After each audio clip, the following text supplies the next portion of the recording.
What's up, sports fans? It's your boy, the Black Andy Cat. We back in the building. So today we're talking about the Florida Gators going into College Station to take on the Texas A&M Aggies.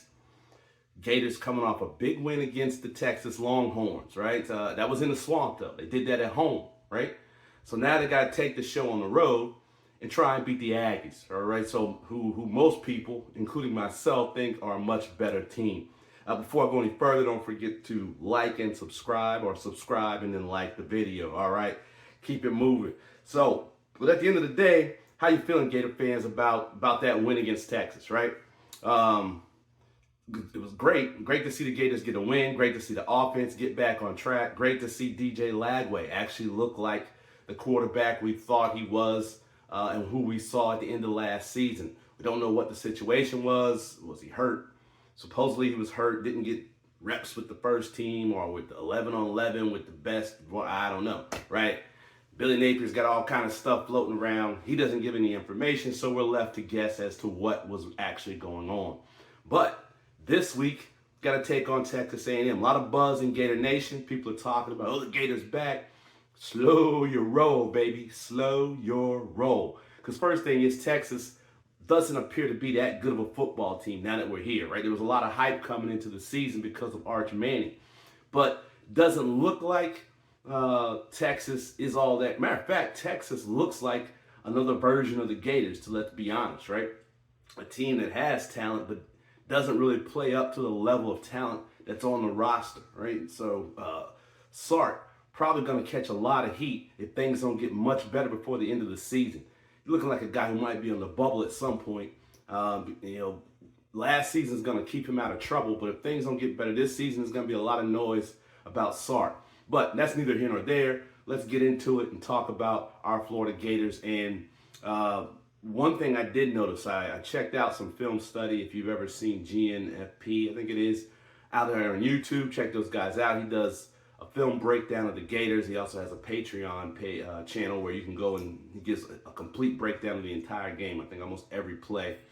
But when I went through what he had up on YouTube, what I noticed is that Texas didn't make a lot of plays. What do I mean? There were plays that they could have made that would have changed the game, right? The flea flicker, they missed a wide open tight end going down the field, right? Totally overthrew him. He catches that, it's a touchdown. Totally different complexion on the game. The first touchdown by Jaden Ball, right? Texas, there was a Texas defender right there in the hole, right?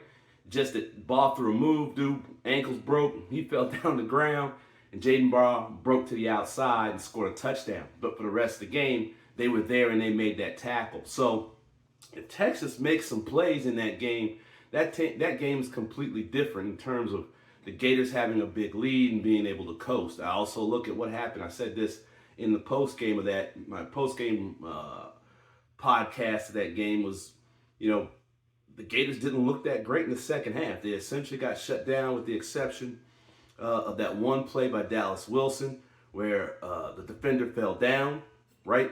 And DJ Lagway was able to get the ball to him. If that guy doesn't fall down, what happens on that play? And if you look at the film study, again, go check it out on YouTube, that was almost a disaster. That play was almost a sack. DJ Lagway barely got that ball off, and if that guy doesn't fall down, not certain that that play gets made. So there's a lot to see, or there's a lot to question about that Texas win. And going into Texas A&M, how excited should I be as a Gator fan, right? So, but in order for the Gators to get this W on Saturday, there's three things I'm looking at that to me are going to impact the Gators' ability to get it done. Number one, DJ Lagway. Can he continue to play at the level that he played against Texas? Okay, I mean, Texas is supposed to have a pretty good defense. They didn't look great in the first half of that game, right? They looked much better in the second half. But DJ looked like the old DJ that we saw at the end of last season, right? Those last 4 games where he was finding receivers, he was making plays, and getting the job done. That guy showed up. Where was this guy the first 4 games of the season? We don't know. According to Billy and to DJ, he was hurt. Again, I went through that in the intro to this particular episode. We don't really know what the hell was going on, right? So hopefully that DJ can still be here. I don't know. He got hurt in last week's game against Texas. His leg was hurt. He was limping. He went into the injury tent. He came out. But DJ didn't, he didn't look bad the rest of the game, but we didn't get much scoring, and the offense didn't look as good as it did at the first half. All right, so that's going to be a big question. Can DJ repeat what he's done or what he did against Texas? Thing number two, can Billy stay out of his own way? All right, so against Texas, Billy appeared to be calling a great game. The offense looked better than it had all season, even against Long Island University, with the exception when Tramell Jones was in the game. The offense looked the best it's looked with DJ Lagway at the helm. I'm not sure if Billy had been calling better plays or a different approach or a strategy to play calling in this one, but the offense looked good, right? At least in the first half. Second half, things didn't look so great.